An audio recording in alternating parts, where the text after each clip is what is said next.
And I thought I had come to paradise. Who does that with 5 kids? I mean, in 1970, to come to a segregated place in Warren County, North Carolina, to build a new black town, controlled by blacks. Whoa! That's Jane Ball Groom, one of the people who moved here to North Carolina to help create a city unlike any she'd ever been a part of. I'm Salim Reshamwala, and from TED, this is Far Flung. Each episode, we look at a different place and the ideas that flow from there. Shout out to Marriott Hotels for sponsoring this week's episode. And we'll come back to Jane in a bit, but you just heard her describe a place she thought was paradise, which is what this week's journey is all about. We're going to be exploring utopias, this idea that there's a perfect place that meets every need for a group of people. I've been fascinated by utopias in general for a long time. It's just this way that people lay out their ideals and dreams. Blank slate. What do they want the world to be like? It's a thing that pops up in the popular imagination again and again. Maybe you've got some places that come to mind when you hear the word utopia. There's the Shakers, a group of dissenting Quakers who began to set up their own communities with rules they believed would allow them to live in harmony in the late 1700s. But this goes back even further. In ancient Greece, for example, there was Plato's Republic, a fictional book which imagined an alternative set of rules for an optimal society.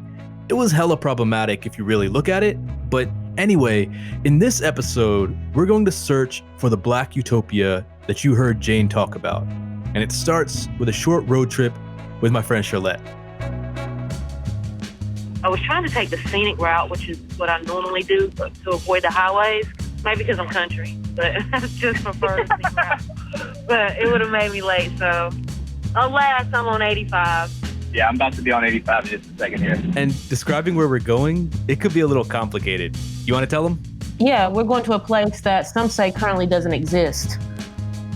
A Black Utopia, if you will. We are going to a real place. It's known as Seoul City. I've been interested in Seoul City for a few years.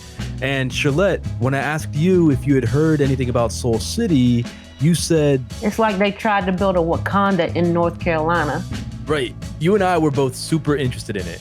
We've been working on stuff for a while together. We met when I was assisting on a music video. I remember you were wearing cool sunglasses and I took a photo. I think I posted it to Instagram. And then in the past couple of years, we have made a kind of ridiculous amount of stuff together. I thought you'd be the perfect person to explore this story with because you're so connected to this area and you just get how rich North Carolina stories can be. Yeah, I thought exploring Seoul City was a cool idea from the jump. I also thought the people we know would think it's a cool idea. And I really wanted to know if it's a Black Utopia because being Black in America is a 24-hour job and it's exhausting. We're constantly surveilled, even when we're sleeping in our own homes or we're bird watching or shopping or doing regular everyday things. We're constantly checking our tone to make sure we're not perceived as a threat. And sometimes you want a break from all that. You seek out Black spaces just so you can put your guard down for a minute. So I wonder what would a Black Utopia feel like and sound like? And where do you go if you're looking for it? So, yeah, has a Black Utopia ever existed? And did one exist this close to our houses? And being a mixed Indian, Japanese, white kid, I'm not fully qualified to do this story on Black Utopia on my own. Well, lucky for you, Salim, I am totally qualified to lead this journey. We're going to start our search in Seoul City, which was created back in 1969.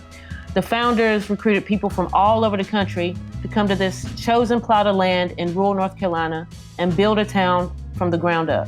And we knew a bit about it before we went. We'd seen it described as, quote, a short-lived Black utopian society. And when we found out that some of the first residents still lived there, we wanted to talk to them directly. Because of COVID, we drove in separate cars, and we were talking on the phone on our way out there. For some reason, I'm teetering on emotional because maybe I shouldn't have, but I went to this website called Road Trip America or something like that. And somebody described it in this way that is sad to see it, just because it wasn't realized in this way. Yeah. So I'm kind of preparing myself to feel some kind of heaviness around it. And based on things we'd read, I can see why you felt that way. Yeah, I was anticipating like an apocalyptic scene where, Black people were once there and now they're not, and the whole town is covered in ash or something. Just feeling like, man, Black people can't have nothing in this country. So here's a little bit of background. Seoul City was an intentional project that was funded and developed by the Department of Housing and Urban Development, or HUD, under their New Communities program in the late 60s and early 70s. It's in Warren County, which is a couple counties over from Durham. And HUD was funding this kind of project because they were trying to solve the quote unquote urban problem. In some ways, the term urban problem refers to something that was really happening. There were real issues with poverty and violence. But it's also this euphemistic, weird terminology that was used in very weighted ways. Yeah, completely loaded. I mean, basically, it was a polite way of saying housing is crumbling, white people will leave the cities for the burbs, and at the same time, crime and policing in the city is rising, causing, bam, an urban problem. Super loaded term. And what's so crazy is Seoul City is only about 45 minutes away from Durham, and that ain't nothing but a hop and a skip. I've actually been in Durham since around 2010. And I grew up down the road in the suburbs for a big chunk of my life. My parents are in Cary. That's really the burbs. You can't get more burby in North Carolina. Basically, when immigrants imagine the American dream, that's like what's in their head. I feel like it's Cary. How'd you end up in Durham? Well, I'm from Eastern North Carolina, a tiny town called Botankus, which is really outside of Mount Olive. Pickles. Yep, that's what we're famous for, pickles. Anybody who knows anything about Eastern North Carolina probably knows Mount Olive pickles. Very country. I grew up working in tobacco fields, digging sweet potatoes, picking pecans. Those were like some of my first jobs, working outdoors, working on farms and fields. And I've been in Durham now maybe about 15 years or so. And as soon as I got here, man, I just immediately started finding my people, and it felt like home really fast.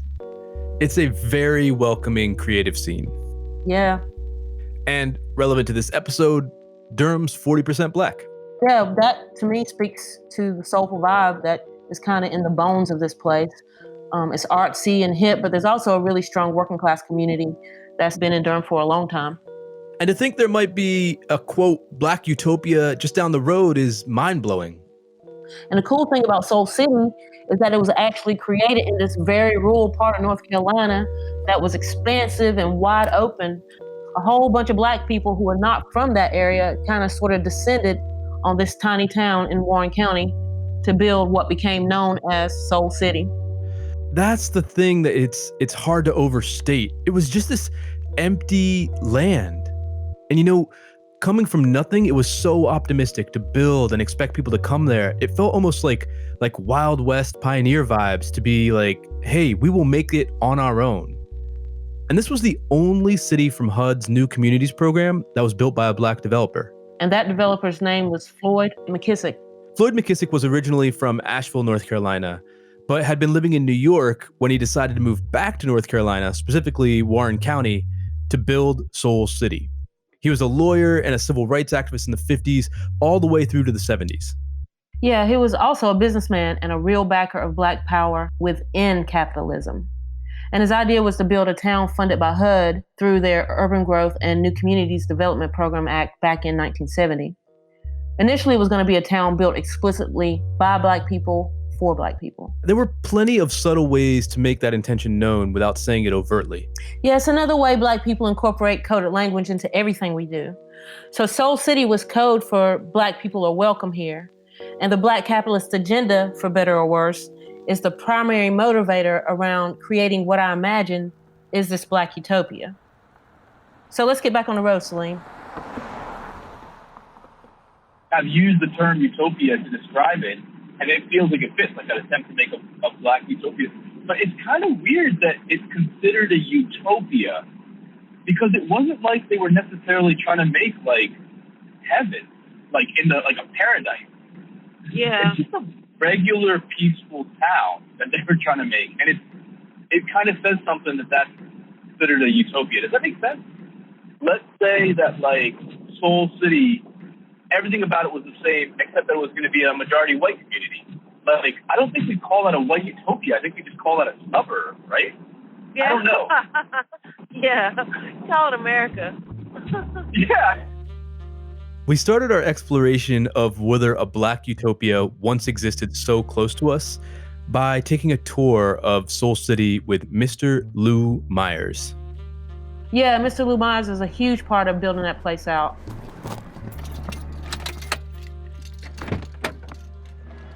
Good morning, sir. How are you? My name's Salim. Salim, Lou Myers, how are you? Great to meet you. Great to meet you. I saw you. Sorry, I drove by and got a little turned On the around. drive up, there were a lot of clear metaphorical names.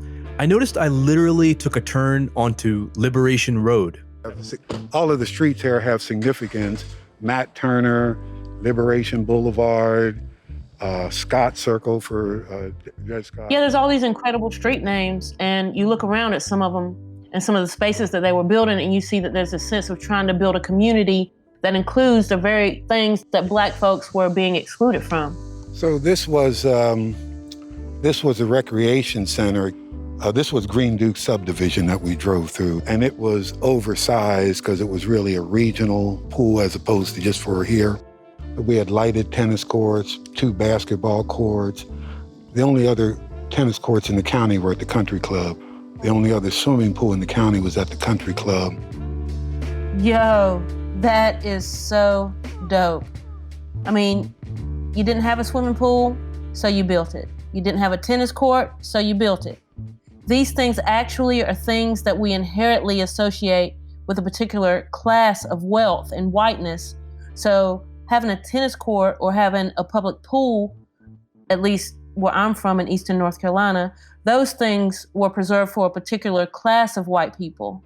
They were building it and saying, this is for everybody because that's simply the way it should be. Right. They didn't just give themselves an alternative to the country club. They built the opposite. Yeah, exactly. Lou connected us with Floyd's youngest daughter, Charmaine McKissick. Let's see. You can't see the sign. I mean, So we followed directions to her house. It's easy to miss. It's on a stretch of road in between the large Seoul City sign and a Purdue chicken plant down the way. You can't see the house from the road. I thought Lou was bringing you, so that's why I didn't give any. You actually turned right at Floyd Mckissick's mausoleum near the top of her driveway. And Charmaine's a professor at North Carolina Central University in Durham, which is one of the state's historically Black schools. Her students call her Dr. Mac. Some white people that came here had a little difficulty because they'd never been in an all-Black environment. It's the first time they've had to flip. Now, Black folks, as a whole, we all been in that situation at some time or other, but we've been only one. And let's get real. The boss is a Black man. When does that happen? It happens now, maybe. Back then, that was a rarity, especially a man that has all this money and blah, blah, blah, blah, blah, blah, blah, blah. Okay, and this old Black power craziness.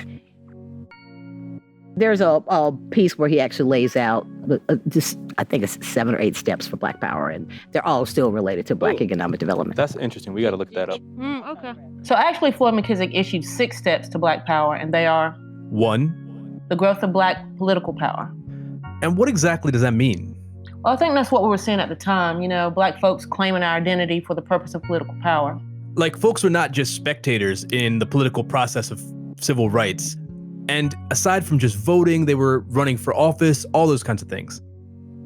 2. The building of Black economic power. And that's kind of just getting money, right? Yeah, I think money and property, that's what we're seeing in Seoul City. 3. The improvement of the self-image of Black people. And there are all these formal and informal ways that was happening. Right. The Black is Beautiful campaign, self-determination, the key parts of the Black power movement. 4. The development of Black leadership. I think this is probably where you start to feel a little bit of contention. There are probably tons of different definitions about what Black leadership should look like. I mean, there are now. Why wouldn't there be then?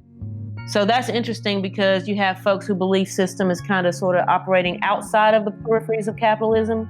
And then you have people like McKissick who are operating within the boundaries of capitalism.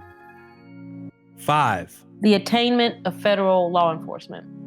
I feel like there was a bit of a pause in your voice on that one, Charlotte. Yeah, man, I think anybody who hears that might have pause in this moment. There's a lot of violence at the hands of the police that we're experiencing right now. Of course, that's not a new thing. We just have cameras to record it today, and that's a huge difference. But I think people sometimes confuse community accountability with law enforcement, and they're not synonymous terms. So I'm curious about McKissick's desire for attaining federal law enforcement. And it's hard to know exactly what McKissick meant by that line without chatting with him. True. Number 6. Mobilization of Black consumer power. It's interesting trying to think about the difference between economic power and Black consumer power, but I think this one means conscious spending. Yeah. Like spending your money in Black businesses, right? I'm thinking FUBU. Exactly. So those were McKissick's 6 principles, and it took McKissick, Lou Myers, and everyone else years to go from taking that concept for a city built on those principles to actually breaking ground. And one of those people who was there from the beginning was Jane Ball Groom, whose voice we heard at the top of the episode. All right, so go ahead, I'm sorry. What's your name again? My name's Celine. Celine, okay. This is my oldest daughter. She was Hey, I'm Charlotte. 10 when she came here. Nice to meet you. So she lived it also. Talk it out, Leandra. Tell them. For a few minutes, because I got food cooking. Okay. What are you cooking? I'm curious. Oh, nothing. It's on sweet potato fries and a hamburger. Okay. Nothing elaborate. And we set up under the covered section of her driveway. Yeah, and both Miss Jane and her daughter were super expressive. It was like their memories of Seoul City were tangible. And when they talked, you could feel the spirit in the room. I actually remember I had to keep adjusting the levels because they were getting so excited and speaking louder, and yeah, there was a little church in it. Yeah, man. You couldn't find better advocates for what Seoul City was to them. Help me see what this area looked like as it was getting built. Okay, you came down the boulevard. So you passed a fire department, I believe, and then you had the pool on this side. You come up the hill, there's Healthco, which I named, by the way, and then there's Assisted Living Center. None of that was there. That road, that Seoul City Boulevard was all dirt. It's all dirt. The only thing that was here then is that old house up there, Green Duke House. That's the only thing remaining of the old place. When you came in from Healthco, there was an old hut with the Green Duke House. There were slave cabins around the slave cabin. We know we were looking at the moment because we were from New Yorkers. New Yorkers don't know that, So that's it. You drive into this area. It's farm. Oh, cows, mules. The bulls would chase my kids to school. They would have to walk up to the hill to get to the bus. Because the bus couldn't come into these roads because it was all dirt, and the tires would get caught you'd get stuck in the mud. We would have to go out and watch them walk to the stop. So the bulls would jump the fence after them because they didn't know who we were. After your kids? Well, yeah, my daughter was literally chased by one down there. Oh my Forget God. it. Yeah. So it was all of that. It was in the wintertime, freezing because they had very little heat in the trailers. And summertime, no AC. You had the window ACs, which didn't really come through. We had a double single wide trailer. Myself and my husband and 5 kids. But it was paradise. Back roads, dirt paths, cow pastures, open fields, former slave cabins. I mean, that's where I'm from. That's how I grew up. So I get it. But it's really hard to imagine a woman from Harlem thinking that's paradise. It hadn't occurred to me that just a few years before you were born, these folks were trying to do this in a place that was very similar to where you grew up. Yeah, the landscapes are the exact same. The only difference really is the power structure. What was the power structure like in this spot where you grew up? Yeah, so till I was about 12 years old, we lived at Route 1 Box 80. That was our address. It was a route number. And the house we lived in was essentially a shack with no indoor water or running water. We had an outhouse, and this is in the 80s. And it was owned by the white family that lived up the street. And then when I was 12, we moved to another house that had indoor plumbing, but it was down a dirt road surrounded by farmland that was owned by the white man up the street. So the actual path we lived on, even now, my aunts still live there, is named after that white man who owns all that land around our home. And that in and of itself, I think, illustrates that difference in power structure. Really common thing in rural North Carolina for the street to be named after local landowners. Yeah, what you really mean is white men, like Fair, agribusiness, big farmers. So imagine being a black kid growing up on a dirt road named after a white dude versus growing up on Liberation Boulevard.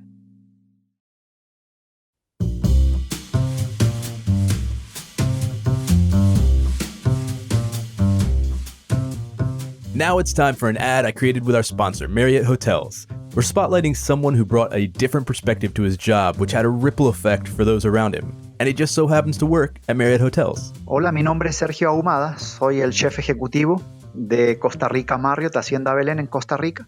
Sergio Ahumada lives in Costa Rica now, but when he was a kid growing up in Chile, Sergio loved working in his grandfather's vineyard. Porque es algo que se hacía en familia. It was something you did as a family. There were 9 brothers, plus all the workers. We would go to have fun. Es algo que nunca se olvida. I'll never forget it. Besides wine grapes, his grandfather also grew wheat and quince, and he had a small strawberry patch, just for the family. Sergio loved to pick the berries. But now that he's the executive chef in Costa Rica at the Marriott Hotel Hacienda Belén, Sergio knows that farming is not child's play. It's actually a lot of work. The lush Costa Rican climate is perfect for growing tender produce like Fresa, asparagus, tomatoes, mushroom. de lechuga, de lo que tú quieras en vegetal. Sergio knows the value of every ingredient, and he took his entire team, about 70 cooks and helpers, to meet the people who grow them, including Don Herbert, a strawberry farmer who's committed to letting his fruit ripen on the vine to make the most of their flavor. Dimos un tour por ahí, nos explicaba He showed us the types of berries and taught us when he picked certain varieties. O sea, yo nunca había sentido. I had never really tasted a strawberry until that moment. Es una cosa impresionante. It's a spectacular thing. The outrageous flavor of Don Herbert's strawberries reminded Sergio and his team just how much care it takes to grow high-quality produce. And it inspires them to make the most of their ingredients. Uy, sí queda súper bien. Ooh, let's prepare it this way. Yes, that tastes great. How can I bring out the flavor better? And after you discover new things, it's time to cook and put everything you thought of to the test. Seeing the value of their visits with Don Herbert and the other farmers, Sergio and his team wanted to say thank you. So Hacienda Belén organized an outdoor feast for the farmers and guests to taste what the chefs do with their ingredients. Que no solamente es llegar, recolectar, We meter wanted a la them to casa. see that their work doesn't end when they package and ship it off. We wanted them to have the full experience of seeing people enjoy what they work so hard on every day. Cuesta día a día. Fue algo súper lindo. It was beautiful. Sergio's team set up a long family-style table with boxes of fresh produce running alongside and gave them the VIP treatment. Sergio wanted to give the farmers a new experience, just like Don Herbert had given him one, with that ripe, juicy strawberry. No, ellos estaban felices, se tomaban fotos, que se tomaban. They were so happy. They were taking photos, selfies, uploading videos. They were happy sharing a glass of wine, sharing food, laughing, meeting each other. Conociéndose entre ellos. The hard work of the farmers and chefs came together that night. It was a delicious way of saying thank you. Travel expands our horizons and opens our minds to new perspectives. With hundreds of hotels that span the globe, Marriott Hotels is your partner in exploring what the world has to offer you and what you have to offer the world. Learn more at MarriottHotels.com. That's Marriott hotels.com. And let your mind travel. A member of Marriott Bonvoy.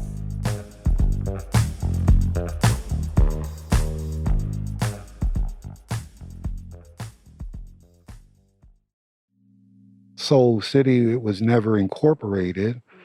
And at one point, there was a Seoul City sign off of right before the Manson exit on 85. That's Lou again. I had a Volkswagen.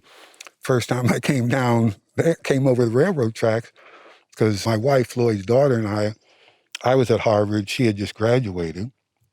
And so we drove down to New York, and then Floyd said, go down, da-da-da-da.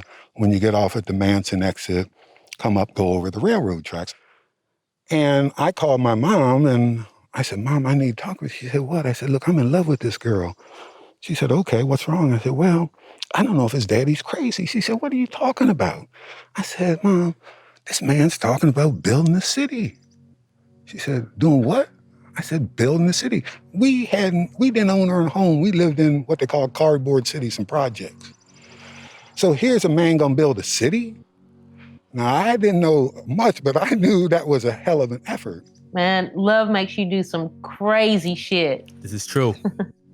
Living here in 71, it was just my wife and I, Jane Groom, and there were about 7 in her family, Gordon Carey, 3. That was about it.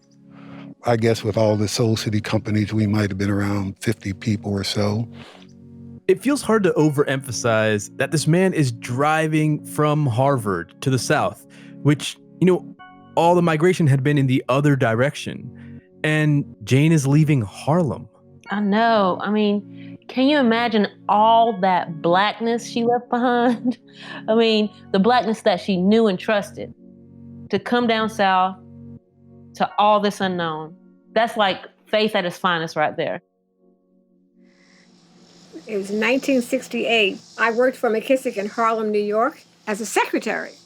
Harlem was Harlem back in the late 60s. I mean, because we had, Black is Beautiful. Everything was accrued to us coming from the Negro aspect of our lives to that of being a Black person, solidarity, possession of pride, possession of self.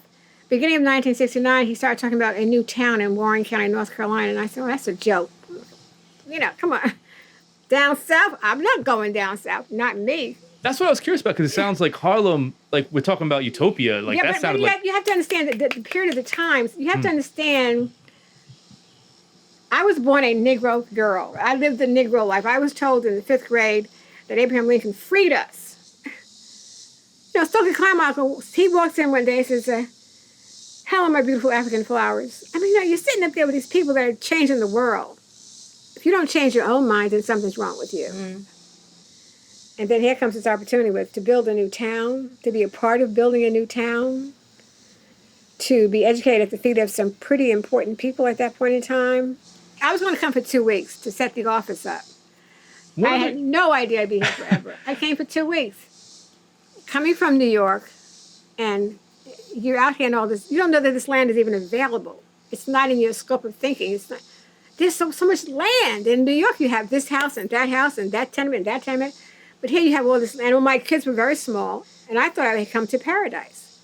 So to me, it was in a sense, it was a paradise because they were safe. We were living on 1,200 acres of land. And it was about getting up in the morning and going to work and just building. We drove down here from New York. And we had never driven this way before. And it's 5 children, my husband and I in the car. This little Dodge station, no, it was a Dodge compact car. I had the baby on my lap. She was 18 months old. And the 4 of you guys were in the back seat like this, faces stuck to the window. We got here at 2 in the morning. We came to Manson where the post office is. Yeah. And there was nothing there. No sound. A dog was barking. And we stayed in that car all night because we didn't know where we were. Wow, you just stayed in the car. Because there were no signs. Do you remember this? Who does that with 5 kids?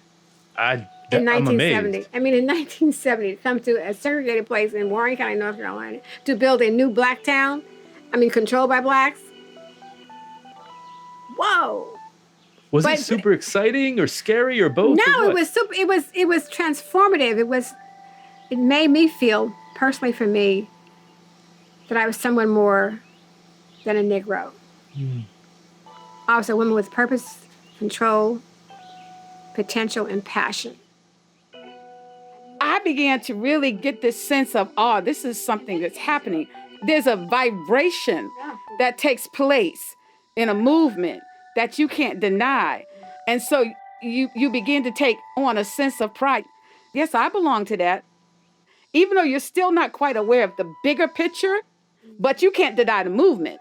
I wanted to be a fly on the wall. I wanted to just hear and to see grown Black men, white men, anybody just coming together with a common cause that believed in a project, and they were all fighting for it together, and they were passionate about it. Whew. We had to get infrastructure here. There was none. From HUD, we got a $14 million loan guarantee commitment. That's where we went and sold bonds on the market, Wall Street, and the feds guaranteed them if we would default on them. So this wasn't like HUD was just giving Seoul City $14 million to ball out. It was a bond guarantee, which is basically where a third party, in this case, the federal government, will pay the debt security if the issuer, in this case, the developer, Floyd Mckissick, were to default. And you could take a certain amount from the total guarantee. And so Mr. Liu and the rest of the team drew 5 million and started building the infrastructure, which was mostly underground.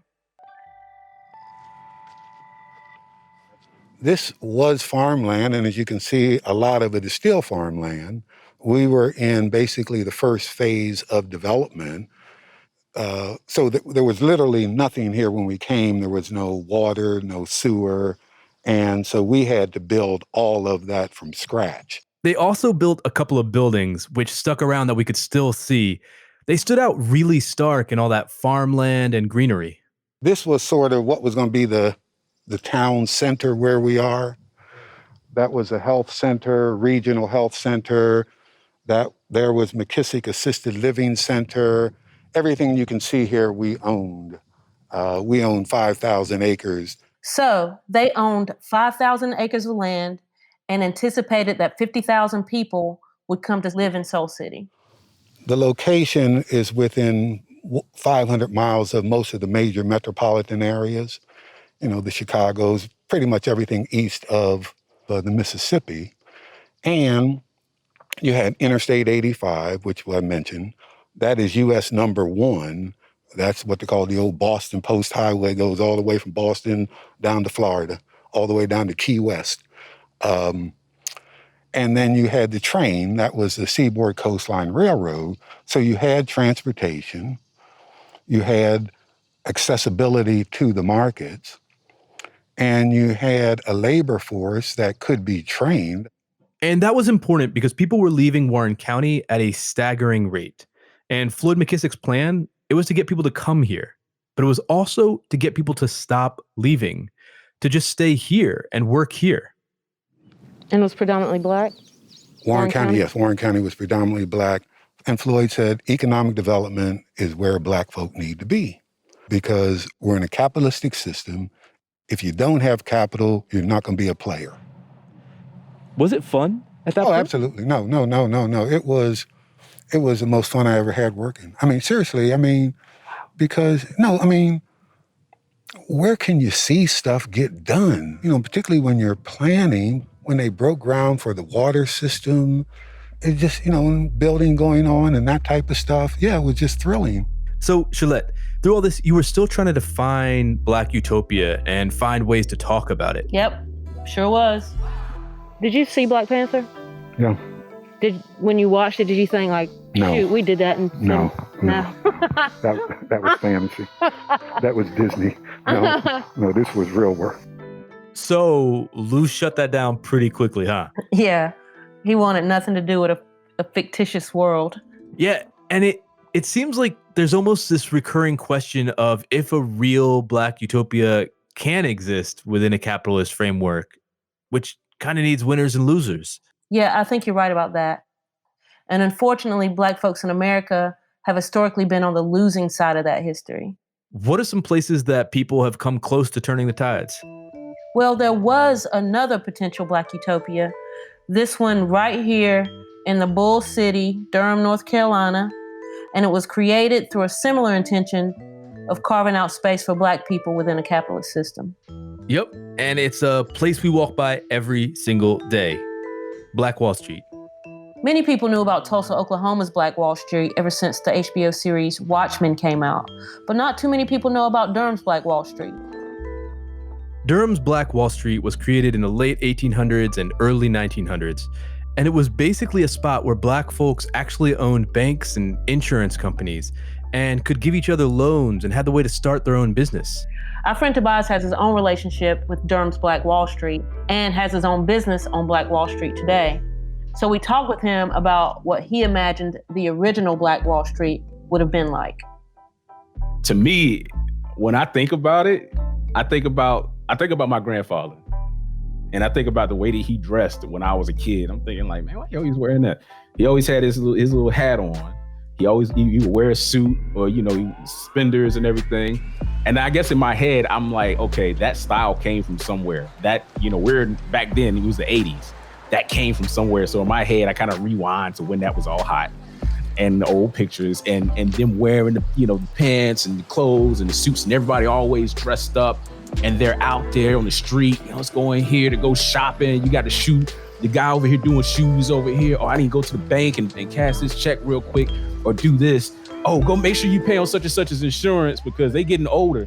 And we need to make sure that we have a place to bury them when they get older. So make sure you pay the insurance down the street. Or go down there to, you know where to go. Yeah, go down there to Mutual. There you go. I just feel like that's the way it was. Like, that is so cool to me. Just the community and the people doing it. Go down to the Mutual and do that. I'm gonna be over at Mechanics and Farm. So Mechanics and Farmers Bank became operational in 1907. And it played an important role in helping Black businesses survive during the Great Depression because it was financially stable enough to remain standing through the financial crisis of the time. And they were specifically catering to Black people and Black business owners. So when these very same people were rejected from other banks because of segregation, they had their own community to look to. Yeah, it was necessary because we couldn't do business with white people. And so that was necessary. John Merrick was a barber and he cut everyone's hair. He had Black barbershops, white barbershops, smart dude, incredibly smart, and decided to start his company, which was North Carolina Mutual. He was a barber, but knew the importance of being buried with dignity. All right. And that was part of the reason why he started a life insurance company, because back then, you know, coming out of slavery, we're in Reconstruction. So there's really no framework for what to do with Black dead bodies. So a lot of us were being thrown in places that we didn't want to be, that we didn't want our families to be. So necessity. And other people like doctors, there were a lot of other people who went into business and built this legacy. So they did that because they knew that their community needed it. They knew that this was something that they were filling voids. Again, it came out of necessity. And it was partially a dream and it was partially necessity. Like, you can be oppressed and still dream. No doubt. People forget that. Okay, so Black Wall Street, this spot that we walk by almost every single day. Would you say that it was a Black utopia? So yeah, Tobias brings up interesting elements of what could potentially be a Black utopia, this marriage of necessity and dream. You don't sound totally convinced. Well, Salim, I'm not really. I mean, I just wonder how long Black people can sustain this kind of insular space in America without it being co-opted. And on top of that, every Black man couldn't afford insurance and a suit. Derek Beasley, who's a local artist who is trying to figure out ways to have little pieces of that utopia in Durham, also brought up a similar point. You know, the idea of a Black utopia to me is it's kind of an abstract, one of those things that I think when I first came into my consciousness or whatever you want to call it, you know, my wokeness, when I first started reading books and thinking about my Blackness in a certain way, like, you know, that concept of a Black utopia, like, oh, I'm gonna buy some land and we just gonna move out there and we're gonna start a new society. Like, and I'm not saying that in jest like it's so ridiculous, but I think some of my ideas around what freedom looks like have evolved. And I center Blackness, but I don't necessarily envision the future, a liberated future, as being exclusively Black, even though I've created lots of exclusively Black spaces. So one of the spaces Derek co-founded is called Black August in the Park. And it happens every year in Durham, in August, in Central Park.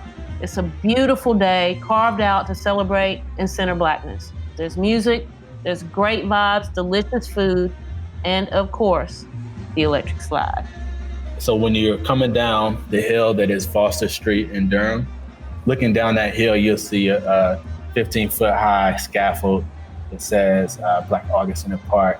It's anchored by different signs and placards as you walk up that are Black affirming. So you might see a sign that says, your Blackness is welcome here. As you get closer, you hear the bass and it's like, you hear the music thumping. And you're like, damn, like, what's that? You know, and then you see people kind of pouring in and out. It's just like a sea of people, Black folks of all ages, of all orientations, just getting down and loving on each other.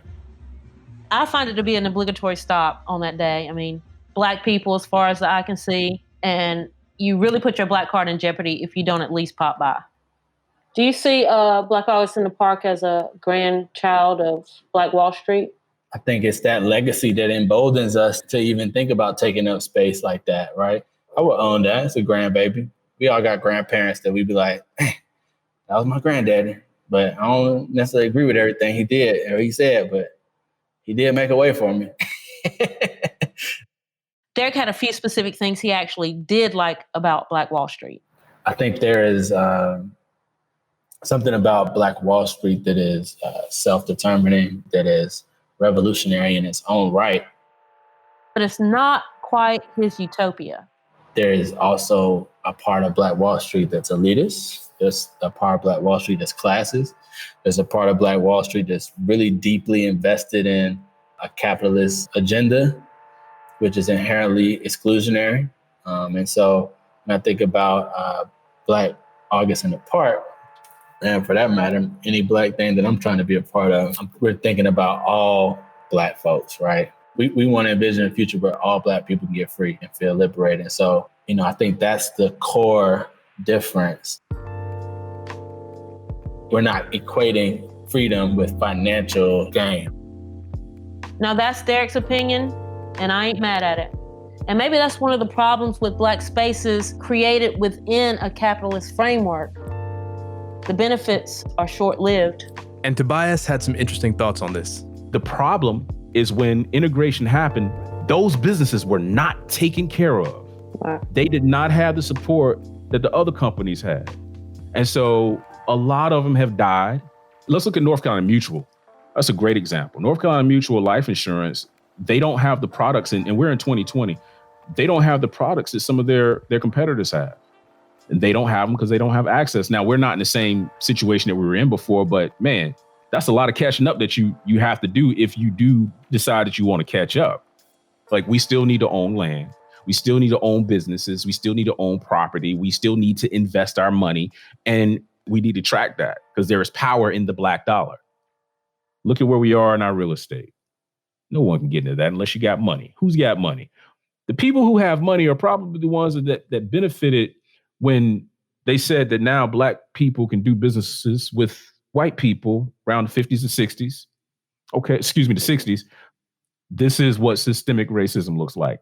We're in these positions because of generations of issues.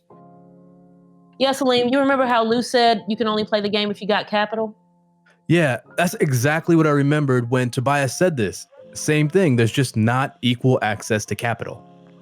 Well, since Seoul City's capital was long guaranteed by HUD, when your state representatives change, that could affect your access to the money that you were dependent on.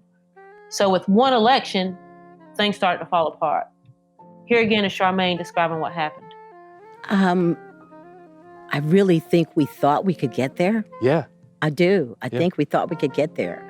Even with Senator Helms, who was our biggest thorn. I mean, when does a senator tell his state not to get money? I mean, that just doesn't happen.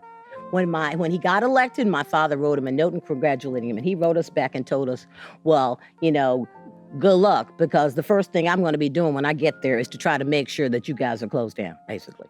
And he kept his word on that. Oh, hell yeah. Jesse Helms was a conservative senator who came into office in 1973 and remained in that position until 2003.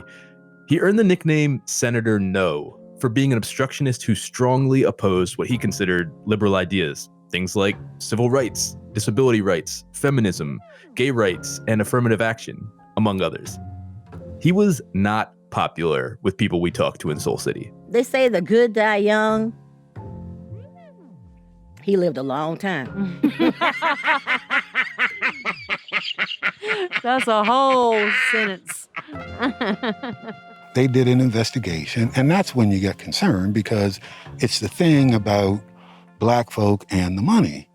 And Helms was suggesting that McKissick was using this to pad his pockets. And you couldn't see any evidence of what was built. So eventually Seoul City ran out of funding and had to stop operations, even though no one was ever charged with illegitimately spending money. And most of what they built, it was underground, like the city's sewer system. That's part of the reason why you go to Seoul City and you see this beautiful land, but you don't see the city that you might be expecting. When you start building a city on fresh land, the first things you build are infrastructure, almost all underground. And that's what got built. And today, Well, Unfortunately, Floyd Mckissick was always right. We knew he was right anyway, but where is all the economic development in Warren County right now? Right here. Right there. The prison. The prison. Wow. Next door, you saw it. Purdue. And then the manufacturing, the corrugated box company, they're all right within what Seoul City would have been. So, what do you do with that information? I mean, it seems like, that could be a little disheartening. Here's Leandra, Jane's daughter again. And it does bother me, like my mother said, when people say, oh, it failed, but it didn't fail. Because, see, I remember what it was when we first got here and to see it now. So my hope and my dream is that the younger generation, once they get an understanding of the foundation, see, we came as foundational builders. And once they get an understanding of the foundation that was built, that they won't disregard it, but they will come with their new visions and their new dreams and build on. Because my prayer has always been revitalize. I don't care where they are. There's somebody that has a seed to revitalize. And for when you come here and you get in this area and you get in touch with the soul, the soul, the heartbeat of this place, you can't help but catch a hold of a vision and want to begin to build. Catch a vibe. That's it. It becomes contagious. Contagious. Wow, that's beautiful. We had to ask Lou how he felt.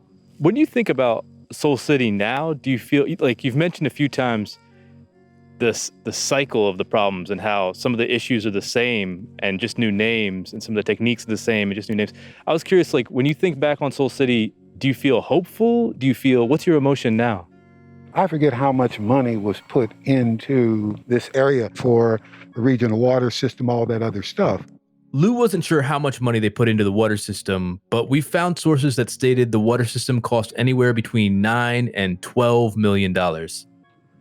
So my concern is with all of this investment and the proximity to RTP, it couldn't happen. Lou Myers is referring to Research Triangle Park. It's in North Carolina, and it's one of the largest industrial parks in the entire U.S. I don't think it didn't happen because Black folk were developing it. I mean, this was just a rough road to hoe. If you needed to sell land to get money to continue. We couldn't sell land, particularly the industrial tracts. Without the industrial tracts and the jobs, it was hard to attract people to come because these folk that were living in Warren County couldn't have afforded one of these homes that you see over here. So I believe in reparations. Until Black folk get reparations, nothing's going to change because at the end of the day, it's about money. Mr. Myers is referring to the fact that Seoul City had all this land to sell for housing, but it was a cycle. You couldn't sell this land to businesses or residents without jobs. It was hard to get people to come there because, it was Warren County. No one knew anything about it. It was just the middle of nowhere to most people. And I think it's also important to note that they're moving from a historically agrarian model to a desire to be like a tech hub. That's a great point because it's a hard sell to be like, hey, the right spot for your tech industry, it's in this open field. It's a hard sell, but an even harder grind. They're building this thing from scratch. And I think there's at least two forces here. There's race, clearly, and then there's the other that it's just hard to make a new city, period. And at the end of the day, cities need money to survive. So even though they didn't get to live out the full dream, I wondered if Leandra and Jane felt like they were building a Black Utopia. You talk about it as a utopia, and I wonder if you ever thought about that. And if so, what makes it that for you? For as long as I can remember, I don't think I've ever mentally or even emotionally framed it as a utopia. Mm-hmm. For me, it was history in the making, and I was a part of it. And that to me was everything. I mean, to know that you're in the midst of history being made and you are part of that history, it takes on a whole nother stature in your spirit, so that when there's a passion that comes forth when we talk about it, that basically alludes to the fact that we're very proud. Listen, when I was on my school bus and I had to walk from here way down on the muddy road to catch. We're still on a school bus driving on dirt roads, but because of Seoul City, other roads became paved because we were the place where everything was happening. So other people, other areas began to benefit because of what we were doing right here. Wow. There was a wave. Yeah. So Seoul City was the nucleus for all this other radiating. That's a good way to put it. Yes. That's amazing. So I feel like, you have some kind of, correct me if I'm wrong, but utopia feels kind of, that to use that word, feels like it takes away from the actual work of building, and it's not a fantasy. Yeah. It's like, right. Okay. Right. Utopia is a place that I would define as perfect. It was never a utopia. It was the answer, solution to building a better lifestyle for Blacks and future generations to come. What made it great was that it wasn't perfect. What made it great was because we had the challenges. So every time we could overcome another challenge, either with HUD or something else, that's what makes it stand tall. That we had the challenges that we had to overcome, but we persevered. We kept going through because the vision was in action. It's one thing to say you have a vision, it's on paper, but we took the paper and we began to make the vision come alive. And that right there, to be in the middle of that. But that's the spiritual utopia. Utopia spiritually is possible. That's when you feel so good about a given thing, that transformative sense that I was saying about earlier. That's my utopian spirit right here. I'm feeling great about this. I feel good. So in a sense, it's a mental thing. But a physical utopia, no, unrealistic. I love that distinction of a spiritual utopia and a physical. Yeah, it was how Leandra's defined it. That's where the soul comes in. Soulful utopia. Can I just mention this quote from Nikki Giovanni that's kind of like my mantra? Please. It's like a phrase I live by. So she says in this poem, Nicarosa, I really hope no white person ever has cause to write about me because they never understand that Black love is Black wealth. And I feel like that's kind of sort of the point that Jane and Leandra are making when they talk about the spiritual utopia. Our ability to be resilient and find wealth even when we don't have this material wealth. It's not necessarily about tangible and tactile or financial wealth. It's the ability to access joy for the sake of our own survival. Of all the conversations we've had, what do you feel will stick with you? I think Jane and Leandra, frankly, their energy, I was just so moved by sitting in their presence, how much they still believe in the original vision. Although they're not nostalgic in any way, their joy is very much alive. They don't feel stagnant at all. It's an act of hope. I love that phrase, active hope. Yeah. Did you feel that? When I heard them, specifically the daughter, I 100% felt like I want to live feeling this energy. It's kind of cliche, we're never going to find a utopia. No one's ever going to find a utopia. But that state, that active hope, that phrase you just said, it's really interesting to me. Like, if you feel like you can maintain active hope, then you can be both good within yourself and trying to make sure that you're doing good in the world at the same time. And to me, the fact that they found that, that's all just how I want to live in this world. Right on. I absolutely agree. And just in the news, on the good side of it, I feel like we're seeing people who were inspired by movements like Seoul City, and they're using that inspiration to build things now. Right. There's Freedom, Georgia, where 19 Black families bought land to take care of folks who look like them. There's Akon City in Senegal, which some folks have actually compared to Wakanda. That's a place you could go and not have them laugh when you compare their project to Wakanda.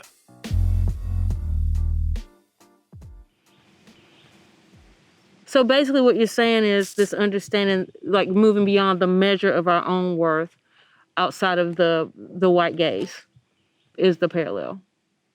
When Seoul City is that, as is Roots, as was Black Wall Street in its own way, as is Wakanda in its own way.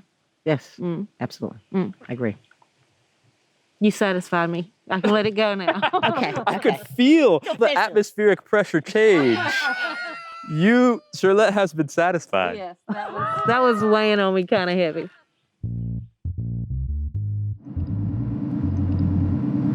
coming back. I want to spend more time out here. It's beautiful, lush Carolina land. Familiar to me in that way. I mean, reminds me of Eastern North Carolina where I grew up. Only thing missing was Black ownership, which is like a big omission. But yeah, I'm moved. I'm coming back.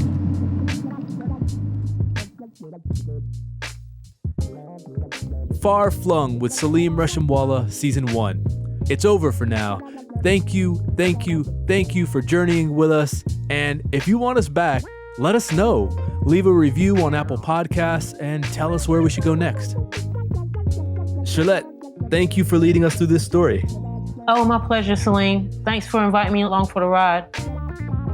Far Flung with Salim Reshamwala is produced by Jesse Baker and Eric Newsom of Magnificent Noise for TED. Our production staff includes Huete Gitana, Sabrina Farhi, Kim Naderfane Peterson, Elise Blenner-Hassett, Angela Chang, and Michelle Quint, with the guidance of Roxanne Highlash and Colin Helms. Our fact checker is Abby White. Ad stories are produced by Transmitter Media. Extra special thanks to Alan Thompson, who recorded the saxophone music in this episode on Parrish Street on Durham's Black Wall Street. Also, thanks to Nicole Bodie, Valentina Bohanini, Sammy Case, Micah Ames, Brian Green, Will Hennessy, Dion Lofton, Anna Phelan, Sarah Jane Souther, and Peter Z. Weifel. This episode was mixed and sound designed by Kristen Muller. Our executive producer is Eric Newsom. Special thanks to our sponsor, Marriott Hotels, and Women Will, a Grow with Google program. I'm Salim Reshamwala.